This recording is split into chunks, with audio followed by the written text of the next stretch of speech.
Salve galera, beleza pessoal? Sejam muito bem-vindos de volta ao canal ANTB. Seguindo a nossa thread aí de assuntos sobre rodas de carbono, hoje vou trazer para vocês, esse vídeo vai ser mais um bate-papo, a gente trocar uma ideia sobre as especificações técnicas, principalmente as configurações, as características de aros de carbono, né? O que significa cada opção que você tem, dos cubos também, né? Qual que é a diferença, o que você deve se atentar na hora que está escolhendo ali o seu setup.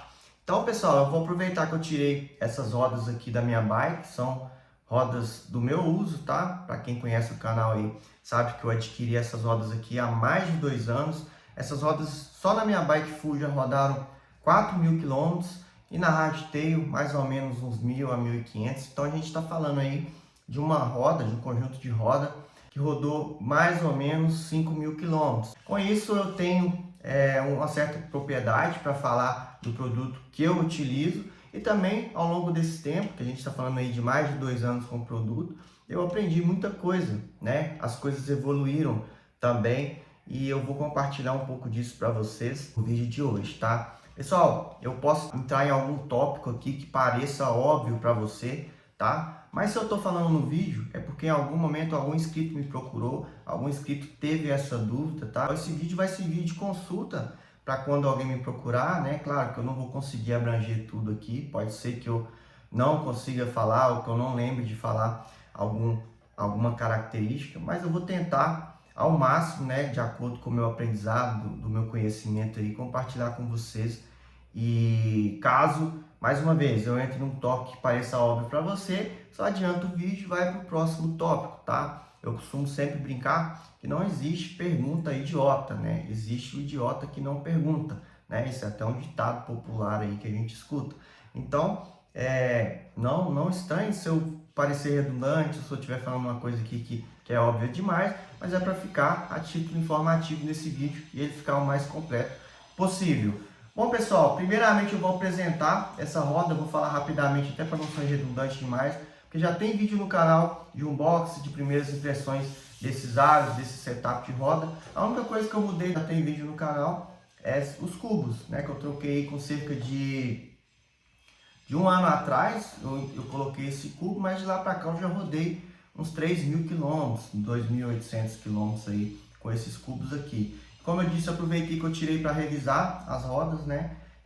Eu saquei os rolamentos, tá? Foi a primeira vez que eu saquei, inclusive fiquei surpreso com a qualidade dos rolamentos instalados nesses cubos aqui da Goldix. Vou deixar até um takezinho. Eles estavam bem sujos, bem poluídos, porém estavam íntegros.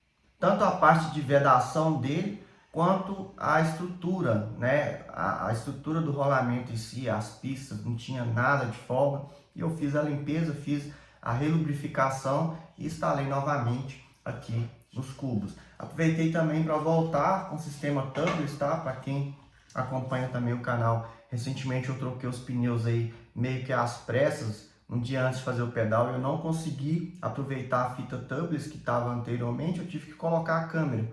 Mas câmera, cara, não dá. No último pedal que eu fiz, eu tive 2 câmeras furadas, tá? Então é canseira, somente nesse tempo seco aqui na região não rola. Então aproveitei aqui que eu já ia desmontar as rodas para reinstalar o sistema tubeless, tá? Inclusive já tá com a válvula tubeless aqui instalada novamente, tá?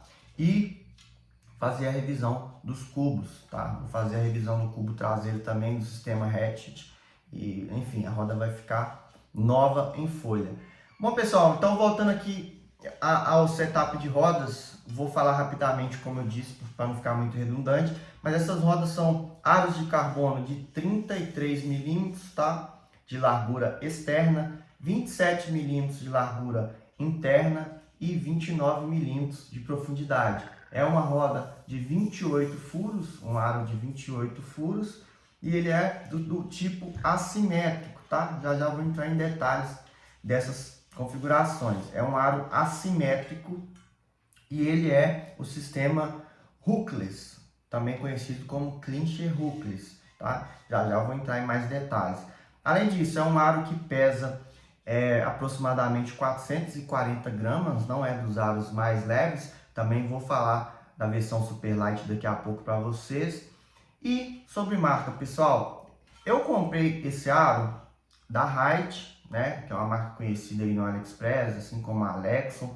Porém, a gente está cansado de saber aí, né, embora alguns YouTubers aqui do Brasil insistem em falar que produtos sem marca não têm qualidade, mas na verdade os produtos têm uma marca por trás para personalizar o produto geralmente com pintura, né, experiência melhor para o usuário, né? A gente sabe que nem sempre isso acontece, mas por trás tem uma fábrica, né, que produz não só para aquela marca, mas como dezenas de outras marcas aí espalhadas pelo mundo, inclusive Brasil, né? Não vou entrar em méritos de marca aqui, mas só para vocês saberem, comumente esses aros são chamados de aros Rite, da marca Rite, mas eles não são fabricados pela Rite, assim como todos os produtos de rodas de carbono, de quadros aqui do Brasil, não tem nenhum fabricado por marca nacional, ok? Então não se engane, você vê um produto sem marca, geralmente é porque você comprou ele mais barato, porque não existe uma personalização, a marca não teve um trabalho de jogar uma tinta, um adesivo ali e colocar seu nome por trás, né? Isso não quer dizer que é um produto sem qualidade. O importante é você saber de qual fábrica, a origem do produto, se é uma fábrica conceituada, se é uma fábrica que está estabelecida no mercado há muitos anos, se é uma fábrica que está sempre inovando, está sempre testando, está sempre aferindo a qualidade dos seus produtos. Isso que é importante. Esqueça a marca, que marca só serve para patrocinar YouTube que se vende por migalhas, beleza? A vantagem de eu ter esse produto aqui é que eu posso falar bem ou mal, né? Eu já falei em alguns vídeos aí sobre a qualidade dos cubos da Rite que não me agradaram. Então, assim, a partir do momento que você não se vende, você tem uma certa liberdade para falar bem e ou mal, ok? Sobre os raios, pessoal, esses raios aqui são raios Pila PSR TB 2015, tá? São raios straight pull, ou seja, raios retos para cubos que possuem flanges, né, retas também, não são flanges laterais para raios J-bend, e são cubos boost rolamentados, e aqui o sistema de encaixe de disco de 6 parafusos ou 6 bolts. Bom, falei aqui detalhes do meu conjunto de rodas, tá? O cubo traseiro, a única particularidade é que o FreeHub é XD, tá? Aqui no cubo da frente você não vai ver essas características, mas no geral são essas informações que eu tenho no meu conjunto de rodas.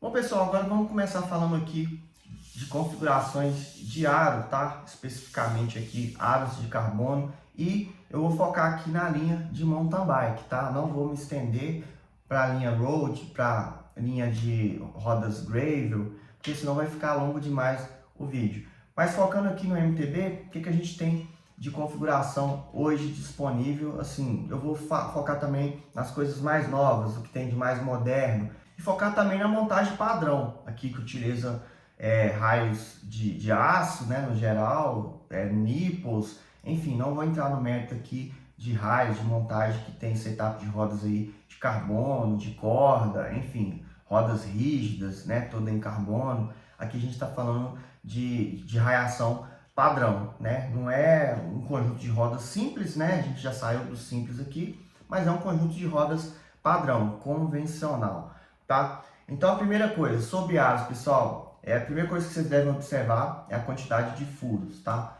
Hoje a gente tem para MTB, o mais utilizado é 28 furos, mas existem projetos de 24, de 32 furos e também de 36 furos, tá? Isso aí é o que o mercado trabalha de acordo com os objetivos, né? Às vezes um ciclista bem leve, talvez 24 furos atenda ali para o ciclista, né? Às vezes o ciclista quer aproveitar os seus cubos antigos, seu conjunto de raios antigo, talvez 32 furos atenda. Mas no geral se vê mais montando rodas, pelo menos aqui no Brasil, de 28 furos. Eu estou falando de rodas leves que visam performance, né? Para você já ter um setup bem atualizado. O ciclista é um pouco mais pesado, considere montar 32. Ah, é o ciclista que faz ao monte, né? Precisa de aros bem largos, aros bem rígidos, bem resistentes. Talvez considere montar 36. E-bikes também, né? Que tem um peso excedente ali devido à característica da bike. 36, larguras maiores, enfim. Outra característica, tipo de aro. Aqui a gente tem um aro assimétrico, mas o mais convencional, o mais antigo aí, né? O que vem de mais tempo atrás, é o aro simétrico, que ele tem os furos centralizados, dividido ali as duas bandas laterais do mesmo tamanho. Esses são os aros simétricos, aros padrão. Esse aro aqui é um aro assimétrico, ele tem o furo deslocado para um lado. Para que isso serve? A gente veio de uma era, pessoal, que as rodas traseiras tinham uma catraca aqui do lado direito, né? E aqui não tinha nada. Hoje a gente tem, repare, eu estou simulando que esse é o free hub. Mas hoje a gente tem um disco, né, de um lado aqui da flange, e a lateral ela só foi crescendo. Depois vieram duas catracas, né? Antes era catraca single, vieram duas, depois 7, 8, 9, hoje a gente está em 12. Tem 13, mas 13 não afeta no tamanho. Mas o que aconteceu? Esse miolo aqui, ó, o free hub, ele foi crescendo e naturalmente a roda vai ser empurrada, né? E você não consegue mais centralizar a roda no seu quadro. O que isso ocasiona? Você precisa fazer o famoso efeito guarda-chuva, que é deslocar a flange, né, do disco para esquerda, trazendo para a direita o free hub, para você manter a roda centrada. Isso também acontece na roda dianteira, tá? Por causa do disco. Aqui tem uma flange com encaixes para disco, do lado de cá não tem, ó, reparem.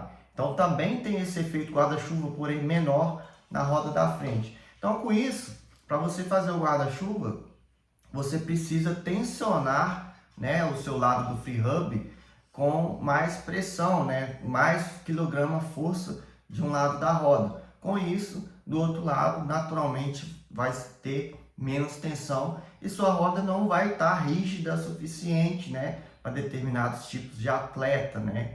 Você não vai conseguir extrair o máximo do seu aro de carbono em termos de rigidez dos raios. Então, para isso, eles criaram ali os aros assimétricos que compensa, tá? Você não vai ter a tensão igual, não existe tensão igual, nem de todos os raios. Você precisa equilibrar, tem uma margem de 20% para mais ou para menos de tensão de raios, obedecendo a tensão máxima. Mas você vai equilibrar os dois lados de tensionamento do aro, equalizar essa tensão. Com isso você vai ter uma roda cada vez mais rígida. Esse é o objetivo dos aros assimétricos, para isso que eles foram criados. E eles são sim os aros mais modernos, os aros mais caros e eu diria que os mais procurados aí para atletas de performance que quer exigir o máximo de componente, e com isso ele consegue transferir praticamente de forma instantânea os seus watts de potência ali para a roda sem perder, né? Sem ela torcer, sem se perder ali em termos de rigidez. Então essa é a explicação sobre os aros simétricos para os assimétricos, que são mais novos. Eu ainda não conheço essa tecnologia em aros de alumínio, tá? Até hoje eu só vi em rodas de carbono, mas enfim, é para vocês saberem que existe essa diferença na hora de você escolher, né? Caso o vendedor te dê a opção aí de escolher entre o simétrico e o assimétrico, é importante você saber dessas características. Geralmente mais caro, como eu disse. Outra característica, tá? Que também nasceu em aros de carbono por alguns motivos, tá? Sistema das abas hookless, antigamente era hook, né? Que era gancho. Hookless é sem gancho, ou clincher hookless. Essa borda do aro aqui, ó, ela é linear, tá? Ela é reta. Ela não tem aquela voltinha para travar ali o pneu. Ah, mas meu pneu vai escapar? Não, pessoal, eles mexeram na borda, mas também mexeram na tecnologia interna, tá? Para que servia aquele sistema hook, né? O sistema de gancho? Eu vou deixar aqui o os desenhos enquanto eu estou explicando para ficar melhor para vocês entenderem.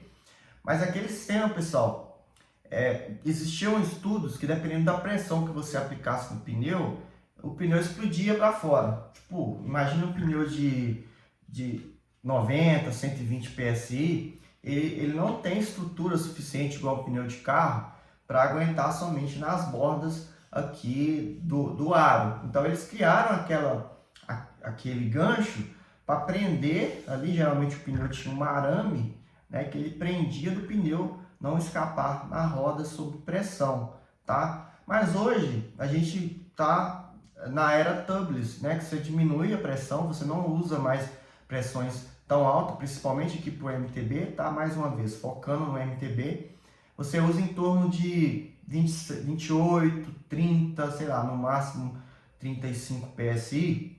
Então você já tem ali uma pressão segura para você eliminar aqueles ganchos. Com isso você tem uma facilidade de construção, né? Assim como os quadros de carbono de movimento central press fit, a gente tem aquelas caixas de direção semi-integrada que você precisa encaixar a bacia, né? É mais fácil para construir os moldes, né? Quando você tem linhas retas, né? Quando você não precisa trabalhar com curvas. Então, diminui o custo, né, de produção e isso é repassado para você. E com isso, você ganha um pouco de rigidez, que você tem um material linear, né, mais resistente. Ele não tem camadas aqui desiguais, né? Tem variação de rigidez, né? É um material linear e além disso, ele é côncavo aqui no meio e essa borda lateral aqui interna, ela é um pouco elevada justamente para travar o pneu. Não sei se vocês já observaram, tentaram colocar numa mesma roda um pneu de arame e um pneu tubeless. O pneu de arame ele é muito mais largo, ele é mais espaço ali no ângulo dele interno, que você coloca com muito mais facilidade, tá? Quando você coloca um pneu tubeless nessas rodas aqui, hookless, vocês vão ver que na hora que você está aplicando a pressão, ela chega a estalar, chega a dar um estalo bem alto, que ele encaixa aqui de tal forma que fica até difícil para tirar depois. E outra coisa, para você tirar um pneu, se você não desloca ele totalmente para essa parte côncava, aqui ao centro do aro, é praticamente impossível você tirar o pneu se ele tiver com alguma parte da banda dele na lateral aqui. Inclusive é até arriscado, você pode até danificar o seu aro, né? Se você forçar demais pode até quebrar. Então fica a dica aí para você tirar pneu tubeless de roda hookless, desloque todo o pneu, toda a lateral do pneu para o centro, para só depois você tentar tirar ele do pneu. Então essa é mais uma diferença entre aros que você vai encontrar. A tecnologia própria para tubeless é a Clincher hookless, e se você ainda pretende utilizar pneus de arame, né, embora está cada vez mais incomum, eles ainda existem, né? Rodas de road bikes ainda é muito comum você ver o sistema hook, né, com ganchos, mas as rodas de MTB, a tendência é que fiquem todas assim ao longo que se passa o tempo. Bom, pessoal, agora eu vou entrar no assunto aqui que talvez seja o mais complexo, tá? Não só para você escolher, talvez pode te deixar até mais confuso, talvez faça você arrepender se você tiver comprado uma roda recente, mas eu vou tentar transmitir para vocês aqui o que eu aprendi com relação a isso, para você fazer uma escolha coerente, tá? Mais uma vez, não tem escolha certa, não tem escolha errada. Cada tipo de ciclista, cada perfil de ciclista, peso de ciclista, objetivo do ciclista vão influenciar. E mais uma vez, a complexidade desse assunto é devido à grande variação que tem no mercado, né, com relação às medidas de largura e profundidade dos aros, tá? Mais uma vez focando aqui em aros MTB, a gente vai achar aros no mercado aí desde 25 milímetros de largura até 35. Esse aí é o que geralmente, né, o que é mais comum de se ver, né, no XC. E profundidade ela varia de 20, 25, 30 até 35, dependendo do estilo do aro.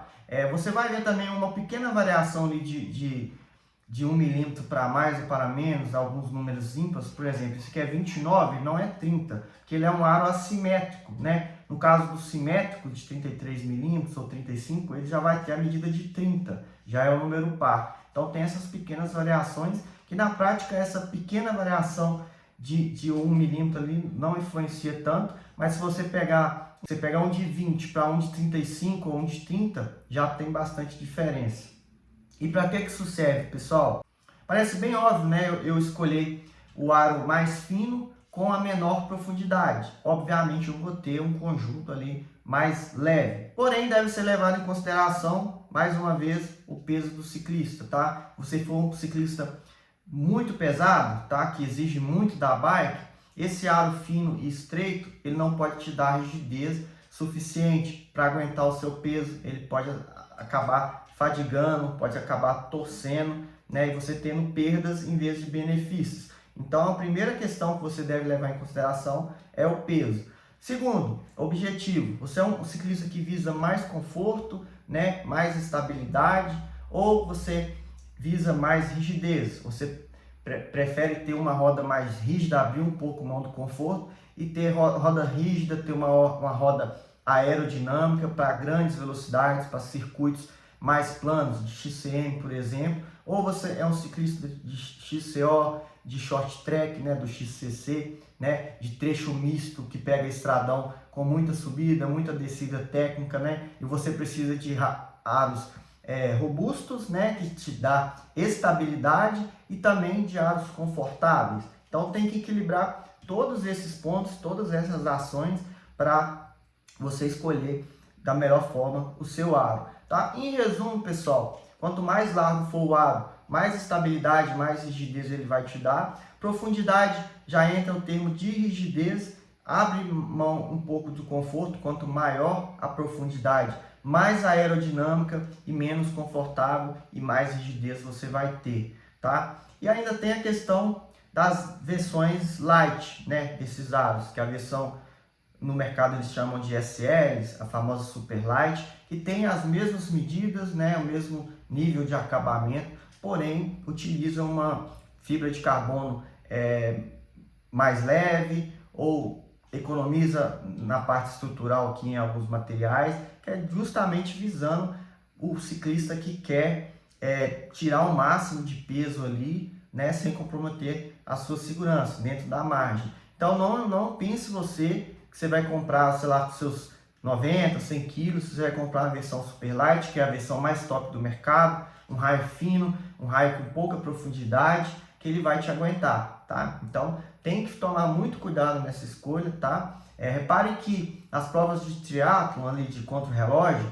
os aros estão cada vez mais profundos, a largura nem influencia tanto, né? Porque eles precisam de quê? Aerodinâmica, né? Eles precisam de rigidez, né? Toda a potência do ciclista ali, ela deve ser transferida imediatamente, sem perdas para as rodas, sem que ela sofra fadiga, sem que ela sofra torção. Então precisa de rodas rígidas, porque é um terreno que praticamente não tem nada de obstáculo, é um terreno liso, não tem nenhum tipo de cascalho, não tem nenhum tipo de vibração. Então ele pode sim, neste caso, abrir mão de conforto, né, que seria o caso dos aros com profundidade menor. Então, em resumo, é isso, pessoal. Quando você tem o recuo do seu aro aqui de profundidade maior, você vai ter um conjunto de rodas mais resistentes, mais rígidos e mais aerodinâmicos. Quando você reduz, você vai de encontro ao conforto, né? Por exemplo, trechos mais técnicos que vai ter um certo nível de amortecimento ali dos impactos, de melhor leitura do terreno. É como se fosse uma suspensão mesmo, tá? O carbono ele é flexível. Então, dependendo da quantidade de material que você aplica nele, da fibra de carbono que é utilizada, do material utilizado, ele tem margem para absorver impactos e tornar menos rígido, né? Mais flexível, para te proporcionar conforto, tá? Então, pessoal, tome muito cuidado, tá? Eu sei que tem muitas pessoas que procuram o melhor produto de mercado, o produto mais leve, mas isso tem que estar casado aí com o seu estilo de pedalada e principalmente o seu peso. Não se arrisque, tá? Colocando aros finos demais, aros leves demais, não tire muito peso das rodas que possa comprometer aí a sua segurança, tá?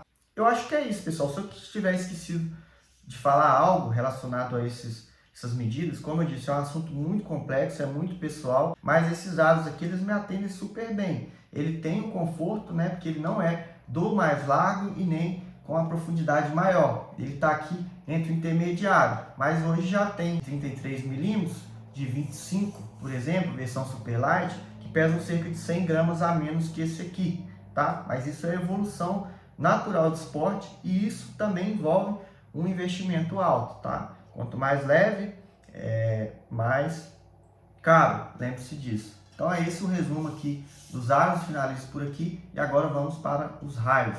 Agora eu vou entrar nos raios, mas eu não vou me estender demais sobre raios, vou falar basicamente de 4 tipos de raios aqui que eu considero os melhores, assim, pelo menos que você encontra no AliExpress, e qual que é os benefícios, os pontos positivos e negativos de cada um. Primeiro, pessoal, esse raio aqui, ele é o topo de gama da pila do tipo Triple Butted. Eu já expliquei isso. Por que ele é Triple Butted? Que ele tem 3 dimensões, tá? Ah, por que ele não é de uma dimensão só? Não seria mais leve? Não, pessoal, porque para ele ser todo de 1.5 milímetros, eu já teria que alterar o padrão do nipple, talvez o padrão aqui das flanges, dos encaixes dos nipples, talvez da flange do disco. Então, os engenheiros projetaram ele para ser leve, né? E continuar tendo a mesma resistência de raios, conseguir aplicar a tensão do aro aqui sem perdas, tá? E sem comprometer aí a segurança. Aí você vai ter o da linha Butted, né? Que tem essa variação de largura. Vai ter o Double Butted e tem o Triple Butted, se eu não me engano, tem Quadri Butted também, não tenho certeza, mas é só para vocês entenderem que Double Butted ele vai ter 2 variações de largura aqui ao longo do raio, e o Triple Butted, que esse aqui, ele tem 3 variações. É o raio mais leve da pila, tá? Junto com o outro aero que eles têm, que é o Wing 20.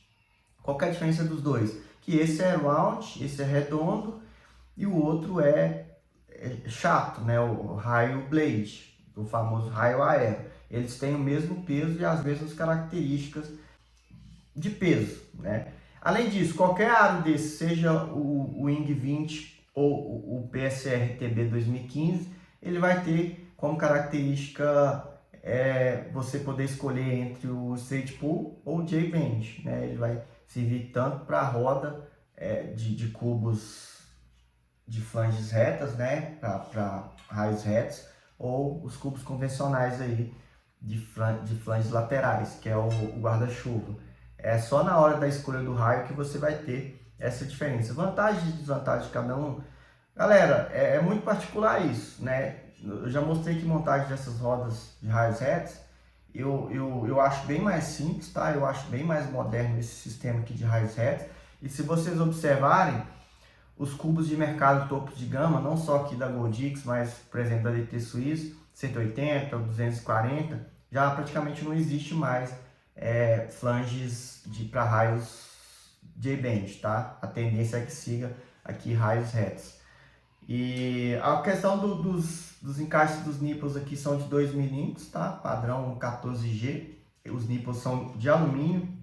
Tem a opção de você escolher nipples de latão, né? Inclusive inox, não inox, né? Tem aqueles que enferrujam. E a gente tem basicamente 3 categorias de raios, tá? Tem a linha aero, né? Que é a Blade, que são os raios achatados. Tem a linha Butted, que tem essas características de ter diâmetros diferentes em várias partes do raio. E tem a linha básica, né? Que geralmente é um raio que ele, do início ao fim, tem a mesma largura, né? O mesmo diâmetro ali. Então a gente tem basicamente essas 3 características de raio. E o que é que eu vejo hoje os melhores raios, pessoal? Da linha pila, tem esse PSR 2015, que é o raio mais leve. Aí vai vir o 2016, 17, 18. Se eu não me engano, vai até o 19 ou 20 e vai aumentando o peso, né? E a curva de tensão ali também aumenta, o diâmetro de cada raio. E tem da linha SAP, tem a linha laser, que é bem similar aos raios da pila, tá? Qual que é melhor, qual que é pior? Pessoal, na escolha dos raios, olhe muito o preço, tá? Custo-benefício, pelo menos é isso que eu falo. Ambos são bons, embora o da SAP é um pouquinho, ligeiramente mais pesado e quando você vai somar o conjunto da roda inteira, você vê uma diferença aí maior, principalmente se for rodas de 32 furos, tá? Linha aero, o que a gente tem de raios legais para você colocar aí? Se quiser colocar na MTB, fica à vontade, como eu disse, vai te dar uma aerodinâmica melhor. Porém, os raios aéreos, eles são mais caros que raios round, né? Raios redondos. E, então, da linha pila, você vai ter o Wing 20, que eu já falei, que ele tem o mesmo peso desse PSR TB 2015, e tem o CX Ray ou CX Ray da SAP, tá? Também que são excelentes raios, porém são mais caros também, tá? Tanto o Wing 20, né, quanto o CX Ray lá da SAP. E assim, a linha Wing 20 é como a PSR, ele é o raio mais leve, mas ele vai ter o Wing 30, o Wing 40, não sei, vou lembrar até qual que vai, mas ele vai ficando mais barato e vai ficando mais pesado. Então sempre leve isso em consideração. Se você quer um raio mais moderno, o mais leve do mercado, o com maior aerodinâmica, ele vai custar mais caro, tá? A proporção é essa. Quanto mais leve e melhor a aerodinâmica, ele tende a ser mais caro. Beleza? Acho que eu falei tudo sobre os raios. Aqui, variação dos nipples, né? Você vai ter uma variação de tamanho que varia entre 12 a 18 milímetros, né? O tamanho do nipple. Eu uso o padrão de 14 milímetros, tá? Eu imagino que essa variação seja para compensar uma troca de cubo. Talvez seus raios vão ficar um pouco menores no outro conjunto de roda, junto com o seu cubo novo. Mas geralmente o padrão é de 14 milímetros. Se você tiver as medidas exatas do seu setup, a gente sempre prefere trabalhar com de 14 milímetros, tá? Até porque eu não sei o quão confiável é você colocar um nipple muito grande aqui, né? Para um raio curto. Pode ser que você tenha problema ali de rigidez. Bom, eu acho que é isso, pessoal, sobre os raios, bem rapidamente para falar aqui. Agora nós vamos entrar no próximo tópico, que é os cubos. É sobre os cubos, tá? O que eu já utilizei de cubos do AliExpress, o que eu recomendo, o que eu não recomendo. Eu vou falar um pouco aqui dos cubos da linha Goldix, tá? Mais uma vez, não é nenhum merchan, tá? Não estou fazendo nenhuma propaganda. É um produto que eu comprei com o meu dinheiro, tá? Saiu do meu bolso o investimento e eu aprovei. Simplesmente é isso. E eu tenho referências de outros cubos que eu utilizei, né? Para embasar aí na minha opinião, para eu ter, até mesmo para eu ter uma opinião mais formada sobre os cubos. Hoje, pessoal, eu vejo que a Goldix tem a linha de cubos mais completa do AliExpress, tá? Desde cubos simples a cubos ultra revolucionários, aí, ultra modernos, ultra leves, né? Inclusive cubos com rolamentos cerâmicos, né? Rolamentos híbridos. Então, assim, eu acho que eles têm um cardápio recheado de opções aí para você escolher o seu melhor cubo de acordo com seus objetivos e principalmente de acordo com seus orçamentos. O que tem de diferença de cubo hoje, pessoal? Basicamente, com relação à flange, são dois tipos, tá? Assim, a gente mais uma vez falando de montagem de raiação padrão, a gente vai ter os cubos para raios retos, que são esses aqui, e tem os cubos com flanges de furos laterais, que são para J-bend. Outra coisa, a quantidade de furos, quantidade de holes, né? Assim, raios retos, eu nunca vi nenhum de 32 furos, tá? Se alguém tiver algum modelo desse aí, desses mais novos, mais modernos, o que eu tenho visto ultimamente é de 28 para baixo. E você vai ter de 28, que é o mais comum para MTB, até acho de 24 também, mas aí já são cubos mais voltados para road, né? Ele tem geralmente o eixo ali de eixo passante, sem ser boost, e vai ter de 20 também, e assim, o padrão é esse, 20, 24, 28 furos para raios retos, tá? Agora para raios guarda-chuva, você vai ter de 32 furos e de 36 furos, também acha de 28, tá? De 20, 24 também é mais para bike de estrada. Tipo de eixo, a maioria dos cubos vai ter a opção para você utilizar eixo boost, eixo passante ou kick release, tá? No caso da roda dianteira aqui, 110 mm por 15, 100 por 15 ou 100 por 9, né? Acho que tem 100 por 10 também, alguns kick release, só não lembro se é na dianteira ou na traseira. E a traseira segue o mesmo padrão, tá? Eu acho que se você usa kick release, aí o ideal é que você utilize o mesmo sistema atrás e na frente, mesma coisa bush, né? Para não ficar, para você não ter problema de rigidez aí em uma das rodas. Tipo de disco, furação, também são dois. Vai ter esse padrão aqui que é 6 bolts, né? De 6 parafusos ou center lock. Qual que é melhor? Pessoal, é muito particular isso, muito pessoal. Hoje eu tô preferindo esse aqui, ó, o padrão, tá? Eu tive problemas com o center lock mas assim, eu acho que se você tem uma roda atual com os discos legais, um conjunto de freio legal center lock, vale a pena você comprar, né, o seu cubo novo center lock para você aproveitar o disco. Do contrário, ou você vai ter que usar um adaptador ou você vai precisar, né, comprar outro disco. Então eu acho que a primeira decisão tem que ser se você vai aproveitar ou não o seu disco atual. Agora, opinião minha, por que eu prefiro isso aqui? Pessoal, isso aqui é encaixado uma chave Torx. A chave Torx você tem durante o pedal ali no bolso, no seu kit de ferramentas. Uma chave para disco center lock você não tem, tá? Se você corre risco de perder um pedal, né? Acontecer de você sair com o disco bambo ali, então não vai ser seguro você continuar o pedal se você não tiver a chave para apertar, tá? Claro que isso é detalhe, mas enfim, é o que eu vejo de vantagem e desvantagem. Em termos de funcionamento, instalação, não tem muito problema. Além disso, o center lock ele é preso por uma rosca, né, interna ali, uma peça que prende o disco. Aqui são 6. Então a chance de você bambear esse disco aqui, né, que são 6 parafusos, é bem menor do que o center lock. Eu já vi, pessoal, inúmeras vezes durante o pedal, amigos meus que tem disco center lock e andando com disco bambo, tá? E ali durante o pedal acaba que você tem que tirar a roda e apertar um pouquinho com a mão, mas não fica seguro, não fica rígido o suficiente, tá? Então leve esses pequenos detalhes em consideração, tá? Sem contar que o center lock geralmente é um disco mais caro, né? Não é tão comum de você encontrar no mercado. Às vezes você precisa trocar um disco ali em uma cidade que não tem muita oficina, pode ser que eles não tenham o padrão center lock para te atender, embora esse aqui seja mais padrão. Enfim, no geral são essas diferenças. Uma outra configuração que você deve se atentar na hora de escolher o seu cubo sobre a roda traseira, né, é o padrão do FreeHub. Hoje existem 3 padrões para MTB, né, que é o HG, né, famoso HG ali, que vai aceitar os câmbios mais antigos da Shimano e também os de entrada da SRAM, no caso do SX e o NX, né, que é aquele cassete 1150, 1142, enfim, aquele encaixe que você prende ele por uma rodana no final ali do FreeHub, tá?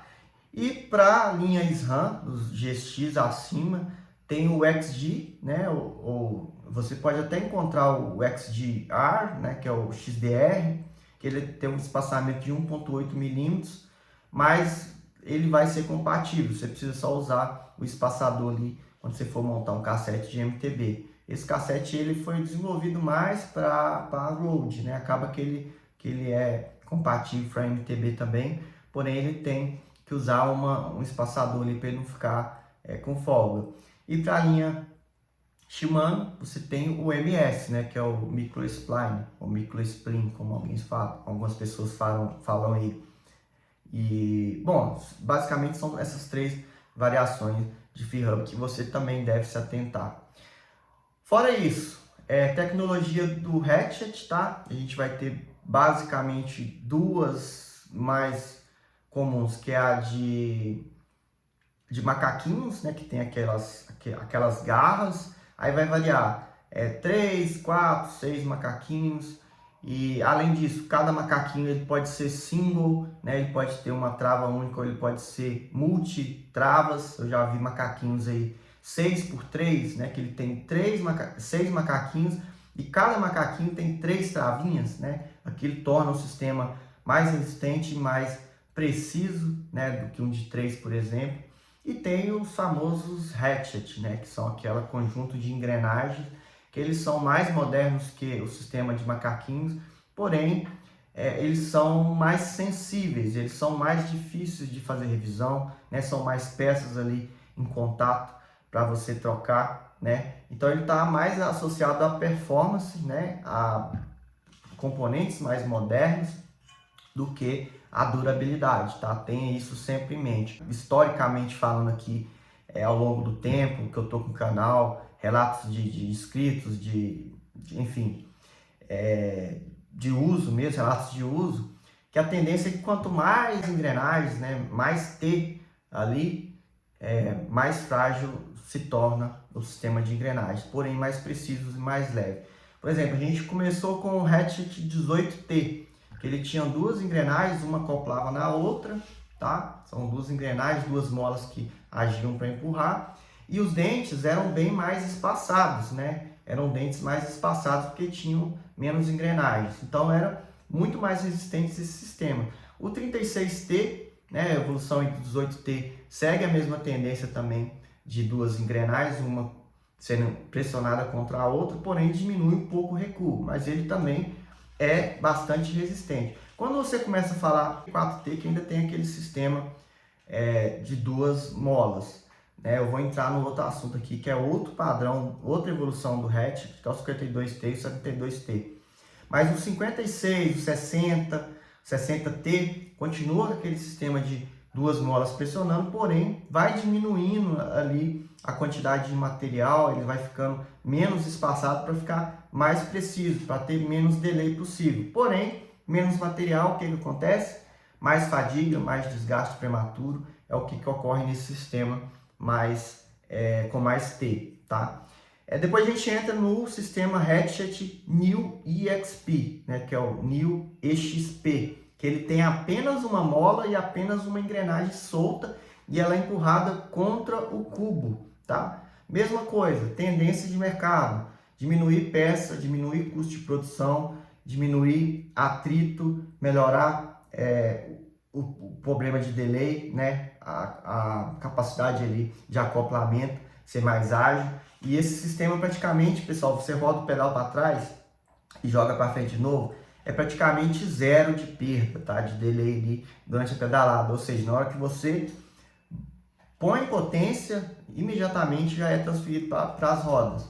E o que tem de hoje no mercado, assim, que eu tô lembrando de cabeça? Tem o 52T, que é o do Goldix 240 e 180, tá? Que é o 52T, e agora tem o M190 e o S190, que é o mesmo sistema New XP, porém são cubos mais leves, é uma evolução desse cubo aqui, ó, que é a versão SL, M190 SL da Goldix, que ele tem 72T, já é no sistema New XP, tá? Mais leve, inclusive para a Gold tem esse mesmo cubo com rolamentos cerâmicos, ainda mais leve, ele pesa em torno de 230 gramas o par de cubo, pessoal, é tipo assim, algo extremamente absurdo de leve, tá? É claro, custa, é bem caro também, é quase o preço de um DT Suíço original, para vocês terem ideia, devido aos rolamentos cerâmicos. Para a MTB eu já vi alguns anúncios com rolamentos cerâmicos, mas eles não são tão duráveis, tá, pessoal? Embora você vai reduzir peso, vai melhorar a rolagem, porém você precisa tomar um cuidado e ter uma manutenção mais frequente, porque os rolamentos cerâmicos, no caso os rolamentos híbridos com esferas cerâmicas, eles são um tanto sensíveis a impacto. Por isso que é comum você ver em pé de vela, né, no movimento central, mas cubos, links de suspensão ali, eles podem quebrar com muita facilidade, tá? Dependendo do tipo de uso que você faz com a bike. Talvez você andar bastante asfalto, né, com os pneus mais finos ali, que é comum a gente ver MTB híbrida, né, para rodar em estradão batido, que não tem muito buraco, não tem muito cascalho, visando velocidade, seja uma boa pedida aí. Mas tome cuidado, fique atento a rolamentos cerâmicos para cubos de roda, porque você pode ter um acidente, tá? Então é isso. E tira fora isso do eixo Goldix, né? Acabou que eu falei da linha Goldix. O que eu vejo de cubo legal aí, pessoal? A linha M1, M2 da ZTTO é bacana, tá? Eu não indico os flangeados, né? O de flange lateral da ZTTO, porque o ratchet dele é bem sensível, tá? Então, assim, não que seja ruim, você troca o ratchet e vai continuar utilizando numa boa. Mas você já vai comprar um produto que você sabe vai dar problema? Compre um outro concorrente. A linha Goldix, por exemplo, é super confiável, os ratchets desses, os kits são super confiáveis. Então, e assim, você encontra cubos na mesma linha de preço. Novatec, não recomendo, a não ser que você seja, assim, muito... aqueles caras que não gostam de dar revisão, só quer pôr na bike e ver ela rodando ali até moer. Os Novatec são extremamente duráveis, mas pesam um chumbo, tá? É 1 tonelada que você está carregando ali na roda. E sem contar que o Novatec, assim, eu não costumo recomendar muito marcas norte-americanas ou europeias para você comprar no AliExpress. Corre um sério risco de você estar comprando um produto falsificado, principalmente esses produtos mais simples assim, tá? Então, Novatec não recomendo. Cruisers são legais, procure sempre os mais novos, os mais atualizados. Arc, já usei Arc por 6.000 quilômetros, cara. Eu só limpava, engraxava ali. É muito fácil de dar revisão. Aí já é o sistema de 6 macaquinhos, triplo, de cada macaquinho 3 ganchos. Então é muito legal o MT-009, tem a rolagem sensacional. Então, para você que está procurando um cubo ainda assim de 32 ou 28 furos para raios J-Bend, é uma excelente pedida, o Arc MT-009. Height, não recomendo os cubos mais baratos, tanto de carbono quanto de alumínio. Eles têm uns cubos mais modernos agora, inclusive com rolamentos cerâmicos também. Mas é uma marca que eu ainda quero dar uma segunda chance os cubos, mas eu não tive uma experiência legal com os cubos de entrada da Height. Acho que é de Albone, que ele é muito similar aos cubos da Goldix de entrada, tá? O 350, o 370 e também ao da Height, que é o cubo de alumínio, tá? São cubos bons, mas são liga de alumínio comum, né? Esse aqui já é liga militar, né? Que é um cubo mais caro. E o ratchet dele é o convencional também, de 36T. E assim, tem um grande... Eu até mostrei no início do vídeo, eu vou deixar aqui de novo. Grande fator do cubo ser mais caro, tá? São os rolamentos utilizados não só no FreeHub, como também no sistema de rolagem. Geralmente esses cubos mais baratos, eles vêm com rolamentos bem ruins, tá? A verdade é essa. Rolamentos que vão dar problema com você aí com 6 meses. Eu já tive esse problema de rolamento estourar comigo na roda dianteira, tá? Então, fique muito atento a revisões de rolamentos, né? Desses cubos mais baratos, aí na casa de 200, 300 reais. Esses cubos aqui, galera, eles tinham uns rolamentos que eu nunca tinha visto, tá? Ele tem um padrão ali de vedação diferente de cada lado. Ainda tinha um anel de vedação de borracha na parte de cima, perto da pista central ali do rolamento. Então são rolamentos de qualidade. Eles rodaram mais de um ano, esses cubos aqui, e estavam, assim, totalmente íntegros, tá? Não tinha folga, só estavam poluídos, né? Isso é natural, mas também a gente está falando aí da revisão de um ano. Então fique muito atento a rolamentos também, porque esses cubos mais baratos, eles tendem a vir com rolamentos ruins e ter uma rolagem mais travada, tá?